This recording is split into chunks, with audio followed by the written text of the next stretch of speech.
வணக்கம் மக்களே. இன்னைக்கு நம்ம கோபி ஃப்ரைட் ரைஸ் ரெஸ்டாரண்ட்டை விட சூப்பரா நம்ம வீட்டிலேயே சுத்தமா செஞ்சிடலாம்.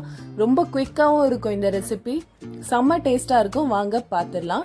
இதுக்கு நம்ம ஒரு பாத்திரத்துல தண்ணி ஊற்றி வச்சுக்கணும். நான் இன்னைக்கு 1.25 டம்ளர் அரிசி எடுத்திருக்கேன். அதுக்கு ஒரு 4 டம்ளர் தண்ணி ஊற்றிக்கிட்டேன். எனக்கு கரெக்டாக இருந்தது. 3/4 பதம் தான் வேகணுன்றதுனால இந்த அளவுக்கு கரெக்டாக இருக்கும்.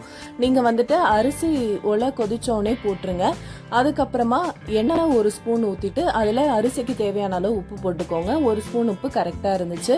இப்போது இந்த டைம்லேயே நம்ம காலிஃப்ளவர் ரெடி பண்ணிடலாம். காலிஃப்ளவர் ஒரு சுட தண்ணியில் ஒரு 3 to 4 மினிட்ஸ் போட்டு எடுத்துக்கோங்க. இந்த மாதிரி மஞ்சள் தூள்லாம் போட்டு எடுத்துக்கோங்க. அதில் இருக்க அழுக்கு புழு எல்லாமே போயிடும். அதுக்கப்புறமா இதில் 1 ஸ்பூன் கார்ன்ஃப்ளவர் போட்டுக்கோங்க. இந்த காலிஃப்ளவர் ஒரு பெரிய பூலேருந்து பாதி பூ மட்டும் செஞ்சுருக்கோம். ஸோ இதுக்கு நான் சொல்கிற அளவு கரெக்டாக இருக்கும். 1 ஸ்பூன் கார்ன்ஃப்ளவர், அதுக்கப்புறமா 1 spoon tomato ketchup, tomato sauce. இந்த டொமேட்டோ சாஸு, சோயா சாஸ் இதெல்லாம் உங்கள் வீட்டில் இல்லைன்னா அப்படியே ஸ்கிப் பண்ணிடலாம், ஒன்றும் பிரச்சனை இல்லை. கூடவே சோயா சாஸ் சேர்த்துக்கிட்டேன். அது கூடவே உப்பு தேவையான அளவு சேர்த்துட்டேன். இந்த உப்பு நான் 1 டீஸ்பூன் உப்பு போட்டேன், கரெக்டாக இருந்தது. கூடவே மைதா மாவு 2 ஸ்பூன். உங்கள் வீட்டில் மைதா மாவு இல்லைன்னா அரிசி மாவு கூட நீங்கள் சேர்த்துக்கலாம். மைதா மாவு இன்றைக்கி நான் சேர்த்துருக்கேன்.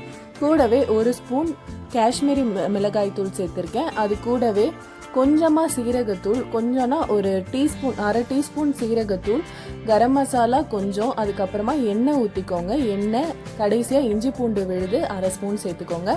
நீங்கள் தண்ணியே சேர்க்க வேணாம். இது அப்படியே மிக்ஸ் பண்ணாலே நல்லா கோட் ஆகிடும். உங்களுக்கு சப்போஸ் தண்ணி தேவைப்பட்டுச்சுன்னா ரொம்ப லேசாக சேர்த்து மிக்ஸ் பண்ணுங்கள். கடைசியாக மிக்ஸ் பண்ணிவிட்டு தேவைன்னா மட்டும் சேர்த்துக்கோங்க. இப்போ நான் மிக்ஸ் பண்ணுறப்பவே தண்ணி தேவைன்ற மாதிரி தான் இருக்கும். ஆனால் கடைசியாக மிக்ஸ் பண்ணி முடிக்கிறப்போ அந்த டெக்ஸ்சர் கரெக்டாக வந்தது. இங்கே பார்த்தீங்களா, நல்லா எல்லா சைடும் கோட் ஆகிடுச்சு. நீங்கள் காலிஃப்ளவர் பக்கோடா செய்யணுன்னாலும் இதே மெத்தடில் நீங்கள் செஞ்சுக்கலாம். நீங்கள் கடலை மாவு சேர்த்துக்கலாம். இன்ஸ்டெட் ஆஃப் மைதா மாவுக்கு பதிலாக கடலை மாவு சேர்த்திங்கன்னா காலிஃப்ளவர் பக்கோடா ரெடி ஆகிடும். அவ்வளோதாங்க. இப்போ எண்ணெய் நல்லா காஞ்சோடனே நான் மொத்தமாக சேர்த்தே போட்டுடுறேன். ஏன்னா நம்ம பிரித்து கூட போட்டு இது பண்ணிக்கலாம், கடைசியாக ஃப்ரைட் ரைஸ்க்கு ஆட் பண்ணிக்கலாம் அப்படின்னு சொல்லிட்டு.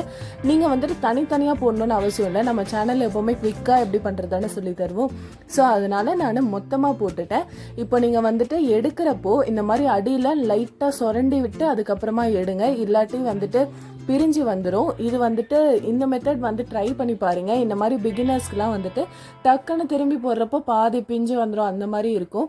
ஸோ இந்த மாதிரி பண்ணுறப்போ எதுவுமே பிரியாமல் அழகாக ஒட்டி வரும். இப்போ நல்லா வெந்துருச்சு. எண்ணெய்லாம் நல்லா வடிச்சிட்டு அதுக்கப்புறமா எடுத்துக்கோங்க.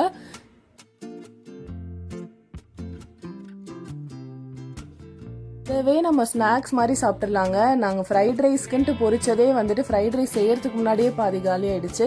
அவ்வளோ டேஸ்ட்டாக இருக்கும். இதை கொஞ்சம் கொஞ்சமாக பிரித்து கூட விட்டுக்கோங்க. இப்போ நம்ம அரிசி வெந்துருச்சு, 3/4 பதம் வெந்திருக்கு. நீங்கள் நல்லா கை வச்சு அழுத்துனீங்கன்னா மட்டும்தான் உடையும்.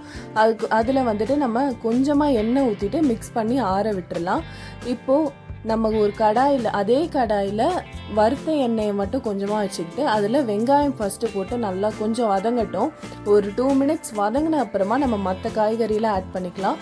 நீங்கள் வீட்டில் வேறு எந்த காய்கறியும் இல்லைனாலும் பரவாயில்ல. நீங்கள் வெறும் வெங்காயம், அதுக்கப்புறமா பச்சை மிளகாய் 2, அதுக்கப்புறமா இந்த காலிஃப்ளவர் இது மட்டும் போட்டு கூட பண்ணிக்கலாம். இல்லை அப்படின்னா இந்த வெஜிடபிள் ரைஸ் மாதிரி கூட கேரட்டு, பீன்ஸு இதெல்லாம் போட்டு பண்ணிக்கலாம். எல்லாத்துக்கும் இது ஒரே மெத்தட் தான். இன்றைக்கி நான் ஒரு 2 ஸ்பூன் கேரட், ஒரு 2 ஸ்பூன் பீன்ஸு, அதுக்கப்புறமா கொஞ்சமாக முட்டைகோஸ் எல்லாமே சேர்த்து நான் நல்லா மிக்ஸ் பண்ணிக்கிறேன். இன்றைக்கி வீட்டில் எல்லா காய்கறியுமே இருந்தது, அதனால் எல்லாமே போட்டேன். இதில் நீங்கள் கார்ன் போட்டிங்கன்னா கார்ன் ஃப்ரைட் ரைஸாக கூட பண்ணிக்கலாம். கூடவே 2 பச்சை மிளகாய் ஸ்லிட் பண்ணி போட்டுக்கோங்க. உப்புலாம் சேர்த்து நல்லா வதங்கணுங்க. அந்த ஹை ஃப்ளேம்லேயே நல்லா வதக்கிட்டு அதுக்கப்புறமா இஞ்சி பூண்டு விழுது சேர்த்துக்கோங்க. இஞ்சி பூண்டு விழுது 1 ஸ்பூன் போட்டுக்கோங்க, போதுமானது. அது பச்சை வாசனை எல்லாம் போகிற அளவுக்கு வதக்கிட்டு அதுக்கப்புறமா கேஸ் ஆஃப் பண்ணிவிட்டு அரிசி ஃபஸ்ட்டு போட்டுக்கோங்க. கூடவே கரம் மசாலா 1/2 ஸ்பூன் போட்டுக்கோங்க. சீரகத்தூள் 1/4 ஸ்பூன் போட்டுக்கோங்க. இது கூடவே சிக்கன் மசாலா ஆட் பண்ணிக்கிறேன். சிக்கன் மசாலா வந்துட்டு நான் ஒரு 1.5 ஸ்பூன் போட்டுக்கிறேன். சிக்கன் மசாலா இன்றைக்கி நம்ம பேக்கெட் தான் யூஸ் பண்ணுறோம். ஆனால் எப்படி வீட்டிலே செய்கிறதுன்ற ரெசிபியை நம்ம சீக்கிரமே போடுறோம் நம்ம சேனலில். கூடவே டொமேட்டோ கெச்சப் 1 ஸ்பூன், அது கூட கொஞ்சமாக மிளகாத்தூளுங்க. மிளகாத்தூள் வந்துட்டு ஒரு 1/4 ஸ்பூன் தான் போட்டுக்கிறேன். பெப்பர் வந்துட்டு நான் 1 ஸ்பூன் போட்டுக்கிறேன். நீங்கள் வந்துட்டு வேறு எந்த பொடியும் சேர்க்கல அப்படின்னா பெப்பர் நல்லா தூக்கலாக சேர்த்துக்கலாம் நீங்கள். இது கூடவே உப்பும் சேர்த்துக்கோங்க. தேவையான அளவு உப்பு கொஞ்சமாக ஃபஸ்ட்டு போட்டு மிக்ஸ் பண்ணி பாருங்கள், அப்புறம் தேவைன்னா ஊற்றிக்கலாம். அது கூடவே சோயா சாஸ் ஊற்றிக்கிறேன். உங்ககிட்ட வீட்டில் எந்த சாஸும் இல்லைனாலும் பரவாயில்ல, நீங்கள் வந்துட்டு இந்த மாதிரி மற்ற பொடிங்கெல்லாம் போட்டு நல்லா கிளறினீங்கனாலே வெஜ்ஜு ஃப்ரைட் ரைஸ் ரெடி ஆகிடுங்க. வெஜ்ஜு ஃப்ரைட் ரைஸ்க்கு இவ்வளோதான் ப்ரொசீஜர்.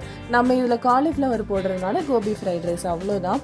நீங்கள் மிக்ஸ் பண்ணுறப்போ இந்த மாதிரி சைடில் மிக்ஸ் பண்ணுங்கள். நீங்கள் வந்து நடுவில் கிளறிட்டீங்க அப்படின்னா அரிசிலாம் உடஞ்சிரும், அந்த ஃப்ரைட் ரைஸோட டெக்ஸ்சர் மாறிடும். நான் எப்படி சைடில் இங்கே மிக்ஸ் பண்ணுறேன் பார்த்துக்கோங்க. அதே மாதிரி நீங்கள் நல்லா மிக்ஸ் பண்ணி விட்டுக்கோங்க. நீங்கள் வந்து மிக்ஸ் பண்ணுறப்போ ஸ்டவ் வந்து ஆன் பண்ணிக்கலாம். ஸ்டவ் ஆன் பண்ணி மிக்ஸ் பண்ணிக்கோங்க. ஆனால் கைவிடாமல் மிக்ஸ் பண்ணுங்கள், அடி பிடிச்சிரும். இப்போ கடைசியாக மிக்ஸ் பண்ண அப்புறமா இந்த காலிஃப்ளவர் போட்டுக்கலாம். எவ்வளோ கலரே சூப்பராக இருக்குது பார்த்தீங்களா? நல்லா மிக்ஸ் பண்ணிக்கோங்க. இப்போ வந்துட்டு ஹை ஃப்ளேமில் வச்சுக்கோங்க இந்த பீரியடில். ஏன்னா அது நல்லா ஃப்ரை ஆகணும் அந்த ஃப்ரைட் ரைஸ். ஸோ ஹை ஃப்ளேமில் வச்சுட்டு நல்லா மிக்ஸ் பண்ணிட்டீங்கனாலே அவ்வளோதாங்க, கோபி ஃப்ரைட் ரைஸ் ரெடி. அவ்வளோ சூப்பராக இருக்கும். இந்த ரோட்டு கடையில் போடுவாங்களே அது மாதிரி இருக்கும். நிறைய பேருக்கு சிக்கன் ஃப்ரைட் ரைஸ் பிடிக்கும் நான்வெஜ்ஜில். வெஜ்ஜில்னாலே கோபி ஃப்ரைட் ரைஸ் தான் பிடிக்கும். உங்கள் வீட்டில் கண்டிப்பாக குட்டீஸ்லாம் இருந்தாங்கன்னா இந்த மாதிரி செஞ்சு கொடுங்க, சீக்கிரமே காலி ஆகிடும். அவ்வளோ டேஸ்ட்டாக வந்தது. இந்த மாதிரி நிறைய ரெசிபிஸ் நம்ம சேனலில் இருக்குது. உங்களுக்கு பிடிச்சிருக்கா அப்படின்னா நம்ம சேனலை பாருங்கள், நம்ம சேனலை சப்ஸ்கிரைப் பண்ணுங்கள். இன்றைக்கி நான் கோபி ஃப்ரைட் ரைஸ்க்கு கூடவே தொட்டுக்க வந்துட்டு மீல் மேக்கர் ஃப்ரை தாங்க பண்ணேன். சிக்கன் மாதிரி அவ்வளோ டேஸ்ட்டாக இருந்தது. அதோட ரெசிபி தான் நெக்ஸ்ட்டு வரப்போகுது. இந்த மாதிரி சிக்கன் மாதிரி ஜூஸியாக அவ்வளோ சூப்பராக இருந்தது. கண்டிப்பாக நம்ம சேனல் சப்ஸ்கிரைப் பண்ணுங்கள். தேங்க்யூ ஃபார் வாட்சிங்.